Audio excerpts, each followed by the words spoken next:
Olá, boa noite. Hoje é dia 29 de Abril, Dia Mundial da Dança. O Dia Mundial da Dança foi instituído pelo Comitê Internacional da Dança na Unesco, a Organização das Nações Unidas para a Educação, Ciência e Cultura, no ano de 1982. Hoje em dia, cada um dança como quer e onde quer. Como a nossa dança por aqui é outra, vamos a números. Boa noite, Helena. Boa noite, Jacinto. Boa noite, Rui. Olá, boa noite. Boa noite, Helena. Boa noite, Pedro. Boa noite também ao Rui. E vamos lá clarificar aquilo que estavas a dizer. Vamos lá dançar de outra forma. É que essa do cada um dança quando quer e onde quer era verdade até ao início deste ano. Atualmente não é bem assim. Pois não, é verdade. Não é o que a gente quer, é onde dá. Onde é permitido. No caso desta jovem, que apareceu aqui na imagem inicial, depende do sítio onde ela colocar o varão. Pois. Mesmo que seja dentro de casa. Pois. Vamos a números. Pois. Vamos a números. Jacinto. Sim. Acho que é consigo, não é? Esta parte. A parte dos números. Não, a parte dos números não é comigo. A parte dos números, acreditem que não sou eu que faço os relatórios. É uma dança estranha. A dança do relatório é uma dança estranha e eu não tenho lá muito jeito para essa dança. Mas agora, desculpa só interromper-te. Quem costuma dançar essa dança diariamente, hoje teve mais uma afirmação que talvez seja motivo de recuerdo durante as próximas semanas. Anda para aí uma situação qualquer, especialmente em Inglaterra, por causa de uma inflamação qualquer em crianças pequenas, que se suspeita que pode ter origem também na questão da Covid-19. E aquela personagem que nós não sabemos quem é, nem vamos dizer quem é, não interessa, diz que em Portugal não há registro nenhum e que desconhece completamente a existência de tal coisa. Pronto. Será talvez, se calhar... E é um facto, em Portugal não há registro nenhum. Isso são coisas lá dos ingleses. Isso não chega cá. Exato. Onde é que eu já ouvi uma coisa parecida? Não sei. Se calhar é a mesma pessoa. Vamos a números para registar que hoje tivemos um aumento de casos confirmados de 183, foi um aumento de 0,8, atingimos os 24.405. De referir também que, em termos de comparativo em relação ao número de análises registadas em relatório e o número de casos confirmados, é um dos aumentos mais pequenos desde que este relatório é feito. Portanto, hoje quem fez o relatório teve atenção aos números do relatório e o relatório está com um aspecto mais simpático e que antevê uma abertura de portas. Portanto, o relatório agora já está condizente com a abertura de portas. Isto nos últimos dias não estava com as taxas de crescimento que tinha comparativamente às análises que eram consideradas em relatório. A registrar 973 óbitos, foram mais 25 do que no dia anterior, um crescimento de 2,64%, mas um aumento significativo nos casos recuperados, mais 81, 5,83% mais do que no dia anterior, chegamos aos 1.470 casos recuperados. A taxa de mortalidade continua a subir, vai nos 3,97% e vai continuar a subir, como é óbvio, porque os casos graves que estão internados, a situação ainda não está resolvida e não vai estar, como parece. No que diz respeito à caracterização demográfica dos casos confirmados, não há alterações a registrar, continuamos com a mesma separação por faixas etárias, e no que diz respeito aos óbitos, temos que as faixas etárias acima dos 70 anos significam 87,26% dos óbitos registados, sendo que entre os 70 e os 79 anos estão 19,63% das mortes e entre os 80 e mais de 80, 67,63%. Nestes dois grupos temos o total de 6.025 casos confirmados. Com estas taxas de mortalidade, de referir que taxa de mortalidade de mais de 70 e até 80 é de 14%, acima dos 80 é de 17,15%. No que diz respeito agora à caracterização clínica dos casos, hoje a Direção-Geral da Saúde revelou novos dados que nos permitem aferir melhor a situação de crescimento no que diz respeito aos casos internados e aos casos em UCI, e ao contrário daquilo que continua a ser papagueado, passo a expressão, pelos restantes órgãos de comunicação social, não estão a baixar os casos internados, não estão a baixar os casos em UCI, porque é preciso considerar que os mortos que morreram em ambiente hospitalar estavam em algum lado, estavam internados, estavam em UCI, e, portanto abriram vagas, os números que lá estão somam aos que ficaram. E isto significa que... Deixa-me só acrescentar uma coisa. Tens toda a razão nisso que estás a dizer, a questão de como os números são tratados, mas hoje já reparei uma ligeira abertura de como a coisa é dita. Num determinado órgão de comunicação social, a nível de televisão, o número já não foi tratado da mesma forma. Não houve sequer menção nem aumento nem decréscimo. Existem X. E ontem existia um Y. Não interessa qual se baixou. Então, amanhã, pode ser que amanhã, aliás, como os números das análises que apareciam em relatório e o número de casos confirmados também já está mais coincidente. Eu penso que os minutos pandémicos de vez em quando chegam longe. Estão a fazer moça. Não sabe, se calhar. Mas voltando à situação clínica, à data de hoje temos internados em UCI 169 casos. Ontem o número era de 172, mas considerando a percentagem de óbitos que se atribui a esta situação e de acordo com a informação da Direção-Geral da Saúde, nós andámos desde o início a fazer estas contas de forma conservadora, a 80%, depois corrigimos essas contas para 60% também de acordo com a informação parcelar da Direção-Geral da Saúde. Hoje a informação é de que 93% morrem em ambiente hospitalar. Assim sendo, há que considerar que 23 das pessoas que morreram estavam internadas, o que traduz para o UCI que estariam lá 149. Ora, isto significa que os casos em UCI tiveram um aumento de 13%. No que diz respeito aos internamentos, tiveram um crescimento de 7%, estão internadas 980 pessoas. Saltando para os números locais, e naquilo que nos diz respeito para a Amadora assinala hoje 289 casos confirmados, é um crescimento de 5,9% em relação ao dia de ontem. O aumento da área metropolitana de Lisboa foi de 3,47%, portanto a Amadora a subir 2 pontos percentuais e meio em relação àquilo que é a área metropolitana de Lisboa. Olhando para os números por 1000 habitantes, na Amadora temos 1 caso, 59 por cada 1000 habitantes, a média na área metropolitana de Lisboa é de 1,54. Se olharmos agora para os restantes municípios da área metropolitana de Lisboa e para aquilo que é a média por cada 1000 habitantes, temos Lisboa com 2,85 e imediatamente a seguir, em segundo lugar e mais ou menos destacado, a Amadora com 1,59. Os casos na Amadora significam 6,6% dos casos em toda a área metropolitana de Lisboa e de recordar que a nossa população é de apenas 6,4% dessa mesma área metropolitana. Um último exercício.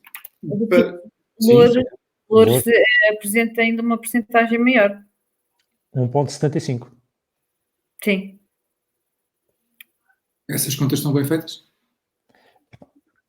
Penso que sim, pelo menos foram trabalhadas sobre números oficiais. Eu penso que não. Mas pronto. Então deixemos ficar a dúvida do gráfico, eu gosto mais da minha calculadora. E agora não consigo ir retificar essas contas rapidamente.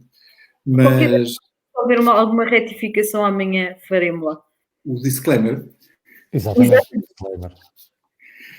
Vamos à densidade, mas entretanto, enquanto vocês avançarem depois com o programa, já vou ver essas. A disclaimer ainda é feito hoje. Muito bem. Ou não.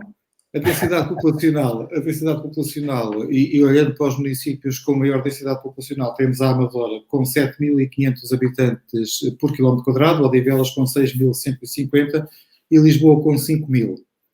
Isto significa que, por quilómetro quadrado, a Amadora tem 12 casos confirmados, Lisboa 14,47 e Odivelas 8,5. Se a Amadora seguisse pelo rácio de Lisboa, teríamos, à data de hoje, 347 casos. Guiando-nos pelo rácio de Odivelas, teríamos 204. E pronto, e agora sim, quanto a números, é tudo. A emissão é vossa. Enquanto eu rapidamente vou ver os números. Muito bem, É portanto. da Helena, eu passo. Vá. Pronto. Eu faço a gentileza, primeiro as senhoras, não é? Obrigada, Pedro. Vamos receber o nosso convidado de hoje, que é o Nuno Casaca, um empresário, um pequeno empresário. Olá, Nuno, boa noite. Olá, boa noite a todos, como estão? Olá, Nuno, boa noite. Tudo bem. Nuno, para quem não te conhece nem o teu trabalho, explica só um bocadinho às pessoas o que é o teu negócio. Pronto, temos um pequeno estabelecimento na Damaia, é um snack bar, restaurante, e pronto, servimos umas refeições, uns cafés, uns bolos, uns salgadinhos e por aí fora. Como é que encararam esta situação, esta pandemia? Depois que as restrições que nos impuseram, a gente nunca fechou e tivemos que nos habituar a servir em takeaway, tudo descartáveis, tudo prontos, para levar para fora, e tudo embrulhado, tudo acondicionado, tudo higienizado e assim. Mas notaram um decréscimo na vossa faturação, com certeza. Claro, primeiro diminuímos o horário de trabalho. Antigamente estávamos abertos das 6h30 da manhã às 9, 9h30, agora abrimos às 7h20 e por volta das 15, 15h30, máximo 16 horas estamos encerrados. Agora, quais é que são as expectativas para aquilo que pode acontecer depois de amanhã? Eu esperava que isto voltasse ao normal, mas pelos vistos não vai ser tão depressa. Porque há muita informação e muita contra-informação. E ao certo ainda não sabemos o que é que ele vai dizer. Especula-se muito, especula-se também como estamos muito pequenos, temos um espaço pequeno, não sei quantas pessoas é que eles nos vão permitir servir e não sei se isso será bom para o negócio ou se será melhor continuar como está. Porque há esta informação que ainda não é confirmada, é certo, que tem que ver também com o espaço, o número de pessoas que podem estar dentro do espaço e aquelas que vão ter que ficar cá fora à espera. Essa é uma situação que vos preocupa? Acham que não vai ser uma boa solução? Na minha opinião, não vai. Porque a gente tem um hábito de, quando estamos servidos, não nos preocupamos com os outros que estão à espera. E também não vamos estar sob a pressão do cliente, olha, despacho, porque estão lá muita gente à espera, ou não. Na minha opinião, não é viável. Vocês têm também uma esplanada, não é? Como é que... Agora está encerrada, obviamente. Tem alguma informação do que é que pode vir a acontecer esse espaço ou não? Ainda não sabemos nada. Se podemos meter algumas mesas, qual a distância das mesas, se pode levar 2 ou 3 cadeiras, não pode levar nenhuma, se as pessoas podem ficar ali algum tempo enquanto esperam, se calhar, para entrar no estabelecimento. Não sei, que ainda não nos disseram nada como vai ser ou como não. Jacinto, não sei se quer perguntar alguma coisa. Não, só perguntar ao Nuno. Primeiro, estes tempos já falámos que têm sido complicados e que os tempos que se avizinham também não serão certamente mais simples, até porque tudo vai muito depender daquilo que vai ser permitido, mas mais do que aquilo que vai ser permitido, da reação das próprias pessoas a esta abertura de portas. Consideram, por exemplo, não abrir o restaurante e continuar a trabalhar no modelo takeaway até as coisas estabilizarem? Definitivamente é uma palavra um bocado forte, mas pronto. Eu acho que sim. Eu penso que é melhor ficar assim em takeaway, porque as pessoas depois vão ter, se calhar, algum receio de entrar, o contacto mais próximo, a higienização. Dizem que têm que ser medidas as temperaturas das pessoas. Eu acho que a gente não somos médicos para tal, nem temos, não somos a gente, vamos apontar ao dedo, não, o senhor está com uma temperatura excessiva, não pode entrar. Acho que não é por aí. E depois a aceitação das pessoas também não sei qual é que vai ser. Se vai ter desagrado, se vão virar as costas. Temos uma coisa, eu, como é óbvio, não sou médico, mas sempre achei que essa teoria da temperatura é uma teoria no mínimo duvidosa. Por 2 motivos. Exato. A minha temperatura normal é 35,1. Eu com 36 estou genuinamente com febre. E com 36 entra em qualquer lado. E, segundo os relatórios que eles próprios distribuem, só 35% das pessoas é que apresentam como sintomas febre. Portanto, Eu não percebo a paranoia de andar a apontar agora pistolas de temperatura a toda a gente. Faz-me confusão. Eu também não concordo, eu não concordo. Eu acho que isso vai ter muito pouca situação. Uma coisa é irmos ao centro de saúde e eles facultarem-nos máscaras e luvas, porque é um sítio que as pessoas normalmente vão porque têm alguns sintomas, ou porque estão doentes, ou porque têm qualquer caso. Agora, em espaços públicos normais, estabelecimentos comerciais, acho que não é da nossa competência fazer isso. Vamos lá ver. Na sua opinião, como é que estas medidas deviam começar a ser levantadas? O que é que era o ideal para o setor da restauração? Eu acho que, ao bem que se abre num total, porque depois isto a trabalhar a 40% como eles estão, as despesas são sempre as mesmas, a faturação não compensa as medidas que eles vão impor, e acho que ou abre ou deixa de estar como está. Corre-se o risco ou não. Eu sou a favor de não se correr o risco, até ver como é que isto avança. E por isso é que a minha opinião é deixar não entrar as pessoas e servi-las lá fora com a distância de segurança. Por falar em despesas, uma pergunta muito, muito direta. Vocês tiveram, e quando me refiro a vocês, refiro-me ao setor de uma forma geral, tiveram algum apoio, por apoio entenda-se, algum perdão no pagamento de taxas, de impostos, de taxinhas, de emolamentos, enfim, aquelas coisas todas que compõem o cardápio, não do restaurante, mas das despesas? Não.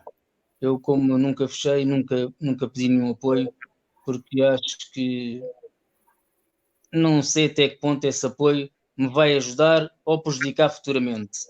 E por isso, enquanto eu conseguir levar o barco para a frente, levo. Se não conseguir, logo terei que arranjar outra solução. Mas para já não estou a pensar em pedir nenhum apoio, nenhum adiamento, nada que eu não consiga depois continuar para o futuro. Nuno, para terminar, que mensagem é que gostava de deixar aqui ficar para quem nos está a seguir nestes minutos pandémicos? Eu gostava que as pessoas tentassem cumprir o mínimo das regras, que a gente retomasse o mais depressa possível a atividade, porque é bom para todos, que houvesse regras mais específicas e não só dizer vai-se fazer aquilo ou vai-se fazer aquilo outro, e realmente mostrar às pessoas isto é neste sentido, é para aqui que a gente vai seguir. A gente também precisa ser encaminhados, não é? Uns dizerem umas coisas e outros amanhã dizerem outras, e depois a gente não sabe realmente o que é que está correto, o que é que está de acordo com a lei, o que é que não está, e tudo dentro das medidas de segurança. Essa é a minha opinião. Muito bem. Nuno, muito obrigado por teres estado aqui connosco hoje nos Minutos Pandémicos e por partilhar connosco também e com quem nos segue a experiência que é estar desse lado, do lado da restauração. Muito obrigado. Okay, Obrigada. Boa noite a todos. Boa noite ao auditório. Deus obrigado. Então, e antes de seguirmos o famoso disclaimer, e por estranho que pareça, eu não tinha razão. A tua calculadora está variada. Os casos por mil habitantes na área metropolitana de Lisboa, temos Lisboa com 2,85, Loures com 1,75 e a Amadora com 1,59. Eu pensava que Loures já não era área metropolitana. Mas que a malta de Loures não se chateie com essa afirmação. Prosseguindo então, e feito este esclarecimento, hoje a autarquia da Amadora fez saber alguns números desde a ativação do Plano Municipal de Emergência e Proteção Civil devido à Covid-19 e, portanto, desde 20 de março, que foi desde quando foram contabilizados todos estes apoios, foram já entregues mais de 600 refeições a famílias nas escolas do concelho. Foram também apoiadas 40 pessoas em situação de sem-abrigo. Estas pessoas têm atendimento social e há um espaço onde podem fazer a sua higiene e ter esses cuidados. Foram também entregues ao domicílio refeições para 115 séniores, entregues 1.368 refeições a profissionais de saúde, Cruz Vermelha, Bombeiros, Proteção Civil e Polícia Municipal, portanto todas as forças que estão na primeira linha ao combate a esta pandemia. Dizer também que foram recepcionados 310 pedidos de apoio na prescrição de receitas médicas. Recordo que a Câmara da Amadora tem uma linha de apoio social onde os séniores e pessoas que pertencem aos grupos de risco desta pandemia podem telefonar para esta linha de apoio e podem pedir a prescrição de medicamentos para doenças crónicas que já têm. Basta dizer qual o médico e qual o medicamento que precisam. Estamos a falar, por exemplo, de pessoas que tomam medicação regular para colesterol, para diabetes e, enfim, para outras doenças. E esta é uma forma de prevenir que eles que se desloquem até ao centro de saúde e, portanto, recordar também que este apoio, que é um apoio importante. Dizer também que esta entrega de medicação pode ser feita ao domicílio pela Cruz Vermelha. É uma parceria que a Câmara tem. Já foram entregues medicamentos em casa de 89 pessoas. E depois há outros números que temos aqui, tem a ver também com os equipamentos de proteção individual, que já falámos aqui várias vezes.